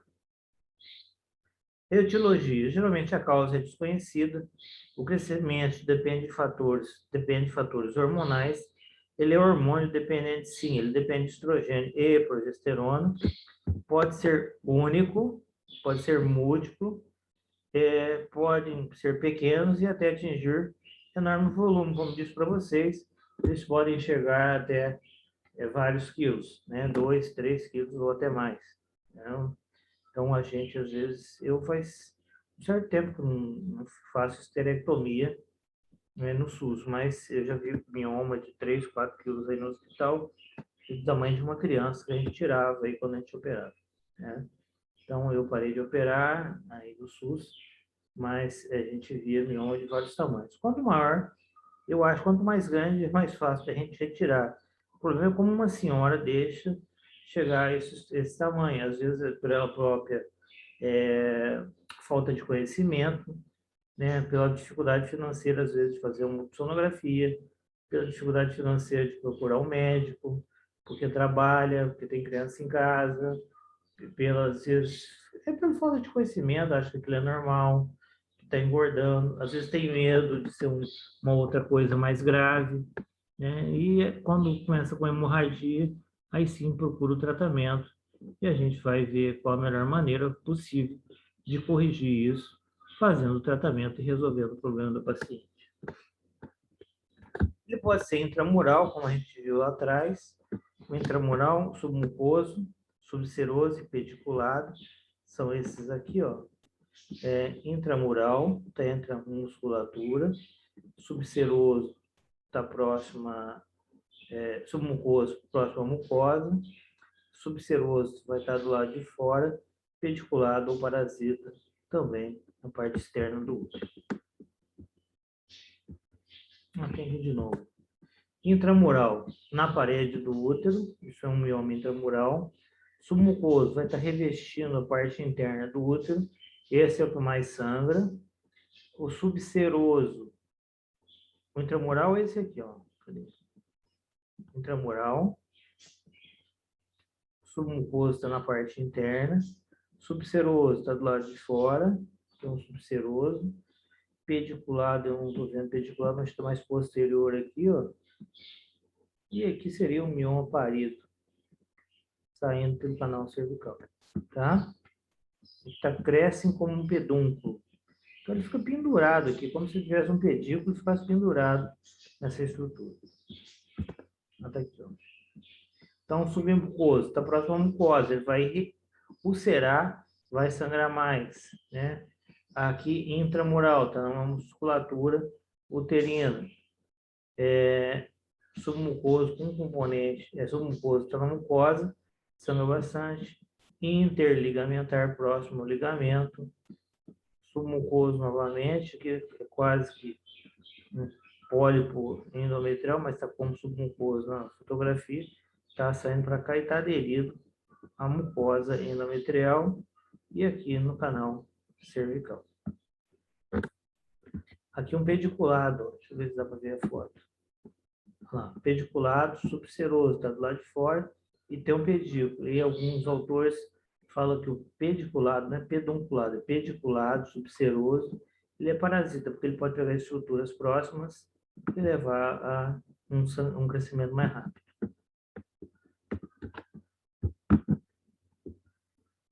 Aqui o mioma sendo luxado, né? Lógica foto.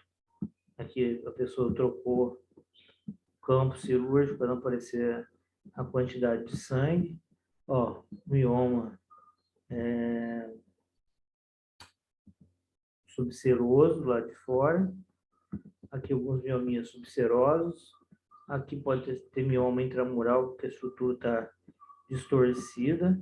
A trompa, a parte mais... Essa aqui é o ovário, também está um pouquinho aumentado de volume, o ovário da paciente. E a estrutura está um pouco distorcida. À frente aqui você tem um ligamento redondo. Aqui está a parte posterior do útero, ou seja, a parte... seria posterior ou anterior, né? Anterior é a que fica próxima à bexiga. A posterior é a parte que está atrás. Aqui o mioma parieto, pode ver que ele foi torcido, ele soltou do colo e deve ter sido feito um raspar nas partes laterais, na onde ele foi retirado. Os sinais e sintomas, geralmente são sangramentos anormais e volumosos, evolui com hipermenorragia, o intramural sangra, mas o que mais sangra é o submucoso, da próxima mucosa. Esse intramural diminui a luz sangrante, dá prejuízo na contratilidade sanguínea, leva a uma êxtase venosa e menor drenagem venosa. Então, ele segura uma maior quantidade de sangue intrauterina, diminui a produção de prostaglandina e aumenta a taxa de tromboxane. Isso aqui ocorre um sangramento maior, né, no período menstrual, com episódios mais ou menos semelhantes, com metrorragia em intervalos regulares, é o submucoso. Tem o maior número de erosões superficiais no endométrio, por isso sangra mais, pode levar a eventual isquemia em determinada parte do útero e leva à distorção da arquitetura endometrial, porque ele está localizado na parte própria do endométrio, por isso que ele sangra mais. Os sinais e sintomas clínicos que eles podem causar: dismenorreia, pelo tamanho, pela própria contratura, ele pode levar a dor pélvica, polaciúria por comprometimento, né, ou compressão da bexiga quando ele se localiza na porção anterior do útero. Pode sim, por compressão ureteral, levar à retenção urinária ou compressão da própria bexiga. Se comprimir o reto, constipação intestinal e tenesmo retal, compressão de vasos pélvicos, tais como levando complicações como edema de membro inferior e o aumento do volume abdominal, né? Então, pode chegar acima da cicatriz umbilical, a nível da cicatriz umbilical. O mioma com 20 centímetros, ele chega a nível da cicatriz umbilical, ele pesa aí mais ou menos 20 centímetros, uns 700, 800 gramas no quilo, próximo ao volume da cicatriz umbilical, às vezes até mais que isso. A indicação cirúrgica do mioma com sangramento intenso, então, tem muito sangramento, não consigo controlar o sangramento, ele é volumoso, Já usei medicação, não tem como eu corrigir essa anemia. É lógico, ele é muito volumoso, né? Tá aqui embaixo, e o sangramento é intenso, não tem como preservar esse útero. O tratamento é esterectomia, seja total ou subtotal. As queixas principais: sangramento intenso, mais que 9 dias, dor e sensação de piores na região pélvica, que pode irradiar para o dorso, para as pernas, levar a dispareunia, apolaciúria e aumento do volume abdominal próprio, como eu acabei de dizer. Alguns chegam a pesar 2, 3 quilos e ficam bem acima da cicatriz umbilical. Ah, mas é porque cresceu e você não viu? Às vezes pela própria dificuldade de encontrar um tratamento, encontrar um médico, sim, pelas dificuldades que às vezes a pessoa tem, eles chegam a grandes volumes abdominais. As principais complicações são a infertilidade, principais comum, o submucoso, que causa sangramento e distorção da arquitetura e maior sangramento, leva a abortamento. Na gravidez, perdas grávidas recorrentes, pela dificuldade da implantação do embrião no endométrio e pelo próprio sangramento. Se, dependendo da localização, se ele for intramural, ele pode levar a aumento do volume uterino rápido e levar a um trabalho de parto prematuro, levando à prematuridade. Pela própria compressão, ruptura prematura de membrana, vocês vão aprender no período que vem, é a ruptura das bolsas das águas, né, a partir da 20ª semana, independente da idade gestacional e sem estar em trabalho de parto. Então, ruptura prematura é sem estar em trabalho de parto, independente da idade gestacional, a partir da 20ª semana. Aí, quando rompe bolsa antes de 20 semanas, aí não é ruptura prematura de membranas. Por definição, antes de 20 semanas, quando rompe bolsa, é abortamento, não tem muito o que fazer. Com 20 semanas, devido aos riscos de infecção. Trabalho de parto disfuncional vai ter uma incoordenação da contração uterina. Vocês vão aprender na trabalho de parto que a contração uterina obedece um negócio chamado tríplice gradiente descendente ou contrações de Álvares. O útero contrai de cima para baixo. Só que quando tem algum mioma em determinada região do útero, ele contrai de maneira irregular. Então, ele não contrai da maneira que deveria contrair. Se ele não contrai da maneira que ele deveria contrair, o trabalho de parto não evolui. E aí, eu tenho chamado distócia de parto, ou distócia de colo. Distócia está aqui embaixo. Dependendo da localização, não nasce parto normal, acaba virando cesariana. O crescimento endoteliano restrito. Se eu tenho uma diminuição no espaço onde o feto deve desenvolver e deve crescer, então, se o espaço está pequeno para ele crescer, ele vai ter um crescimento intrauterino restrito, ele vai ter uma insuficiência placentária, essa placenta não vai desenvolver de maneira adequada, se ela não desenvolve de maneira adequada, vai levar pouco nutriente para o feto, e aí ele vai ter um crescimento intrauterino restrito. Se leva pouco nutriente para o feto, leva pouco oxigênio. Se tem pouco oxigênio e pouco nutriente, esse feto vai deglutir menos, porque o líquido amniótico é originário da urina fetal. E ainda posso ter, além com esse envelhecimento placentário, uma insuficiência placentária que poderá cursar com uma oligodramia, então diminuição no volume do líquido amniótico e perda fetal precoce por esse crescimento intrauterino restrito. Ao invés de esperar 38, 39 semanas para interromper a gestação, vou ter que interromper com 33, por exemplo. As degenerações benignas. Então, existem várias degenerações. Mioma degenera, ele mata alguém. Pode complicar, mas geralmente não. Então, eu tenho uma degeneração miomatose. Ele pode atrofiar. Eu posso ter uma degeneração hialínica ou cística, que é a que ocorre na jovem. Ele degenera sozinho, não causa nada. Essa calcificada é comum em pacientes acima dos 70 anos. Ele fica como se fosse uma pedra, então a degeneração calcificada. Ela fica endurecida, como se fosse um pedaço de tijolo. Também não causa nada. Asséptica. Então, tem séptica e asséptica. Também são degenerações benignas, que não vão causar grandes complicações. A vermelha, rubra ou carnosa, tem o mesmo sinônimo, né? Rubra, vermelha ou carnosa, é que ocorre na gestante, ele degenera, ele solta pedaços, e ele atrofia nessa fase. Então, rubra vermelha ou carnosa. Mas ele pode se malignizar? Sim. É raro, mas em torno de meio a ou segundo alguns autores, 2% das degenerações do mioma podem se malignizar. A fase que isso acontece por volta dos 50 anos é chamada degeneração sarcomatosa. Essa sim, é a degeneração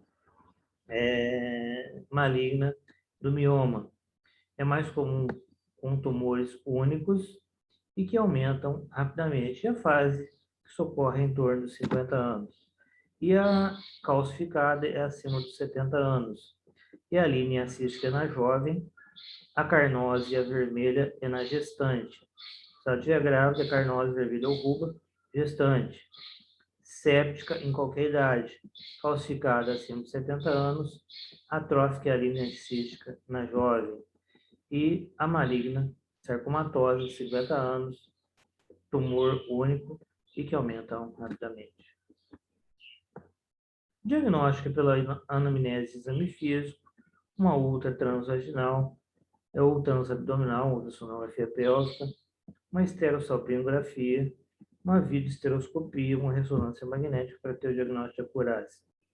A ultrassonografia é um exame simples, econômico, amplamente distribuído, é operador ou examinador dependente, com alguns detalhes anatômicos.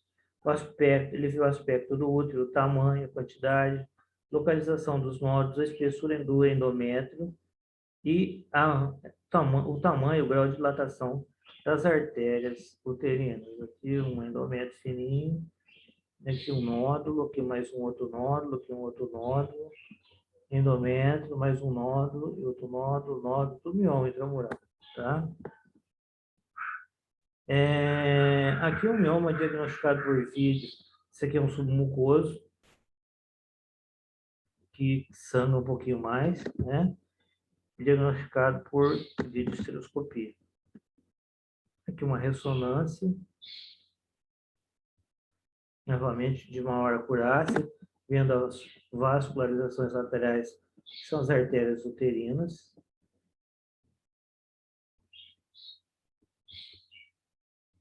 Novamente. Diagnóstico diferencial de mioma. Pólipo endometrial, neoplasia de corpo, tudo isso lá atrás, né? Neoplasia de corpo de útero, adenomiose, presença de tecido endometrial no miométrio, tumor ovariano, má formação uterina, útero de Delfo, unicorno, septado, bicorno. Então, vocês vão aprender isso na aula de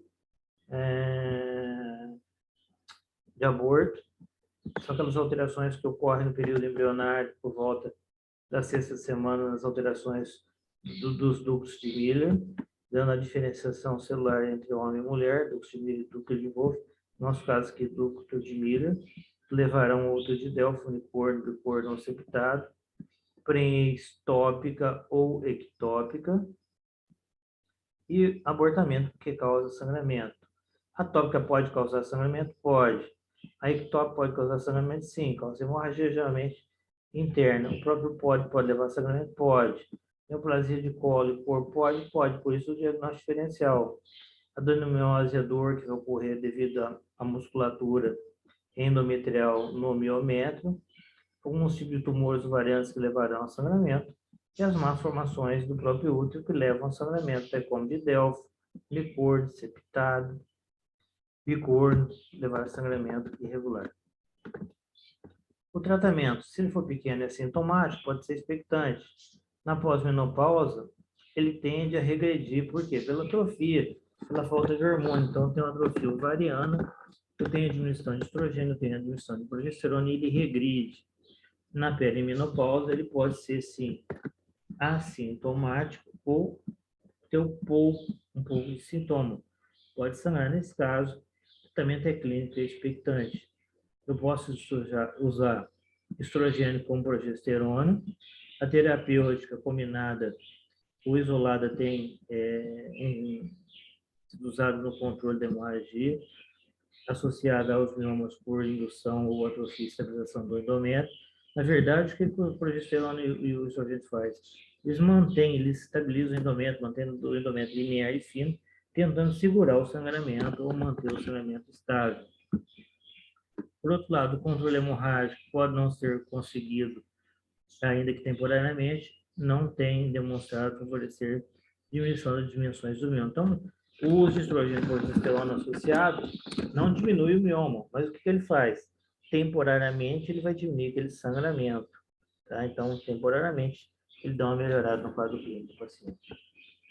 A escolha do tratamento dos miomas deve ser individualizado, mas alguns fatores ajudam na decisão. Se eles são assintomáticos e pequenos, para que eu vou mexer na paciente? Não precisa tratar. Mulheres na pós-menopausa, triagem do controle expectante, porque os sintomas tendem a regredir com a diminuição do tamanho dos miomas após a menopausa. Se não tem estrogênio e progesterona atuando aqui, eu não vou estimular o crescimento, ele tende a diminuir e parar o sangramento. Os que têm sintoma, particularmente, se for gestante, eu vou gestação, né, desejo de gestar, embolização de artéria uterina ou até mesmo uma miomectomia. Miomectomia é retirada do mioma. Opera e retira o mioma e sutura. Cuidado que na miomectomia tem risco de ruptura uterina se entrar em trabalho de parto. Agora, se tem hemorragia, tem sintoma grave, sem resposta efetiva a outras técnicas, especialmente se a gestação não for desejada, o paciente já tem prole definida, não tem um mioma aí sintomático que causa hemorragia, não quer ter filho, a gente pensa em esterectomia, precedido de terapia medicamentosa. Porque se é esterectomia, pode ser que seja necessário, às vezes, mexer no ovário. E aí sim você vai ter que fazer reposição hormonal para essa paciente. A miomectomia pode ser a retirada do mioma, né, por esteroscópio, por laparoscopia e laparotomia tradicional, que é abrir o abdômen da paciente e retirar o mioma e suturar aquele local. Embolização é um procedimento que visa interromper o fluxo do sangue através de um vaso, é feito por um catéter, mas catéter de hemodinâmica, né, leva umas... Como é daquilo? Tem bastante aí. É um procedimento que visa interromper o fluxo de sangue através de um vaso. São pequenas são as partículas que são injetadas e cateterizam até a artéria uterina. Ele vai embolizar aquele vaso e vai diminuir o fluxo sanguíneo até o mioma, diminuindo esse fluxo sanguíneo, ele não vai sangrar. E, em último caso, né, uma terapia definitiva seria esterectomia em mioma sintomático em mulheres com prole definida. Tem 40 anos, tem 5 filhos, não vai querer ter mais filho. Tem um sintoma, tem uma hemorragia, o mioma é grande. O que eu vou fazer? Esterectomia. Indicações atual para esterectomia. Tumor de crescimento rápido, menometralgia, perda sanguínea por problema decorrente de anemia em consequência do sangramento abundante, dor pélvica crônica, compressão urinária intestinal, tamanho do tumor, útero maior que 16 semanas de gravidez. Na verdade, 16 semanas seria maior que 16 centímetros, ele estaria entre a síntese pública e próxima à cicatriz umbilical. Então, se você palpar a pelve da paciente, você vai sentir, vai estar próximo ao umbigo aquela massa. Então, o tamanho do tumor, um tumor mais ou menos já de um certo volume maior, né? Então, tem que conversar com a paciente e ver a sintomatologia, se tiver necessidade, perda sanguínea abundante, anemia, tratamento é esterectomia. Esterectomia pode ser total, que é retirada total, tira aqui o corpo do útero e o colo, retira tudo. Subtotal só vai retirar o corpo do útero, deixa o colo. A vaginal, a esterectomia vaginal vai ser retirada pela vagina e vídeo laparoscópica não é que em desuso, é menos usada, mas pode ser feita por vídeo laparoscopia. Aqui um mioma, vocês veem o útero, aqui o colo do útero, e aqui uma massa, né? Aqui é um mioma, cresceu aqui, ó. O útero deveria ser isso aqui, ó. Isso aqui, demais, é tudo mioma. Porque o cara ligou a artéria uterina de um lado, ligou a uterina para cá, e tem uma distorção na arquitetura.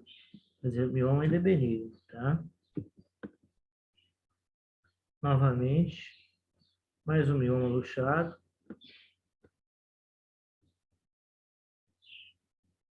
Esterectomia total com vários leomiomas, ó. Colo. Como eu posso tratar caso resolva fazer um tratamento medicamentoso? Pode para aliviar os sintomas e reduzir o crescimento do mioma. Bloqueador de GNRH, que vai bloquear a produção de FSH, a produção de estrogênio. Progesterona exógena, bloqueando também a produção de FSH a nível central, não deixando de estimular a produção de FSH. Antiprogestágenos, modulador seletivo de receptor de estrogênio, danazol, anti-inflamatório não hormonal para aliviar as dores, as cólicas, e o ácido tranexâmico para diminuir o sangramento. Vocês conhecem, mais comum é o transamin. Ficou grande isso aqui. Moléculas com ação sobre o receptor de progesterona. Mifepristona, o RU486, é um esteroide sintético com propriedades antiprogestativas, ação competitiva sobre o receptor da progesterona. Então, ele compete com a progesterona, não deixando estimular a nível central a produção de FSH para estimular o ovário a produzir mais estrogênio. Consequente, tem um efeito inibitório no crescimento dos miomas, com redução aproximada de 50% do seu volume, no final de 3 meses, tratamento pré-operatório. Isso é realizado quando o mioma tem um volume muito grande e não se dá para fazer um procedimento cirúrgico naquele determinado momento. Espera-se um pouco, usa o medicamento, reduz o volume e depois opera. Ablação endometrial é retirado de todo o endométrio, ficando só o miométrio. Vídeo feito como? Videoestereoscopia. Entra e resseca tudo. É usado quando tem um caso de sangramento abundante e geralmente funciona bem. Agonista de GNRH vai simular uma menopausa em qualquer idade. Esse Ablat 2000 são ondas de ultrassom de alta intensidade, indicado em pacientes que têm sobrepeso e têm cirurgia prévia. Embolização de artérias uterinas é uma opção para o tratamento conservador, com bons resultados. Foi utilizado pela primeira vez em 1991 na França, como terapêutica inicial em miomas uterinos sintomáticos. Em Portugal, em 2004, efetuou-se com êxito pela primeira embolização das artérias uterinas em uma paciente de 32 anos, anteriormente submetida a 2 miomectomias, ou seja, tirada dos miomas, né? Sem resolução do quadro das miomorragias. Aqui o objetivo principal da embolização da artéria uterina, levar um infarto isquêmico. Se eu diminui, ó. Se eu tenho vários vasos aqui, ó, irrigando o mioma, eu embolizei a artéria uterina, eu vou diminuir a vascularização. Se eu diminuir a vascularização, isso é visto após uma arteriografia, eu vou diminuir o tamanho, eu vou tirar os nutrientes que vão levar esse mioma a crescer. Aqui, novamente, um catéter pela artéria femoral, levando a embolização lá no local onde está o mioma, né? Emboliza a artéria dele, faz uma certa obstrução, vou diminuir o fluxo sanguíneo aqui, consequentemente, essas esferas vão obstruir o fluxo para o mioma, fazendo com que haja diminuição no volume de suprimento de nutrientes para o mioma, causando uma atrofia e diminuindo o sangramento. Novamente, a embolização dos miomas por um catéter e as esferas chegando aqui, diminuindo o sangramento. Ou diminuindo o sangramento, diminuindo o suprimento, né, de nutrientes, levando à diminuição do sangramento. Novamente, uma imagem de um mioma com crescimento uterino, um catéter levando as esferas, ocluindo os vasos. Se eu ocluir esses vasos, eu diminuo a quantidade de nutrientes essa embolização, diminuindo a quantidade de nutrientes, vai reduzir o tamanho do mioma. A miomectomia seria a retirada disso aqui, ó, a extirpação dos miomas, tá? Preservando o útero. Mesmo pretendendo ser um procedimento conservador, apenas 1 a cada 3 mulheres conseguem engravidar após essa miomectomia. E lembrar que essa área que fica mais frágil, eu vou suturar, e se ela engravidar, isso aqui quando entrar em trabalho de parto, pode romper. Mas nós fazemos sim miomectomia. Muitas das vezes dá certo. A esterectomia é o único tratamento definitivo para mulheres com miomas uterinos sintomáticos, ou seja, aquelas que têm hemorragia, que não responderam a hemorragia difusa e grande, perde muito sangue, não respondeu ao tratamento conservador, mas com desvantagem de comprometer definitivamente a fertilidade. Essa paciente não vai poder ter mais filhos. E de ser uma intervenção cirúrgica maior, com todos os riscos que lhe são inerentes. Quais são os riscos inerentes? Hemorragia, choque anafilático, infecção, maior tempo acamada, um tempo em casa, maior tempo para recuperação, vai ter que manter um repouso por pelo menos 60 a 70 dias. Então, envolve riscos também. É isso, gente. Obrigado aí a todos. Dúvidas, se alguém quiser, pode perguntar.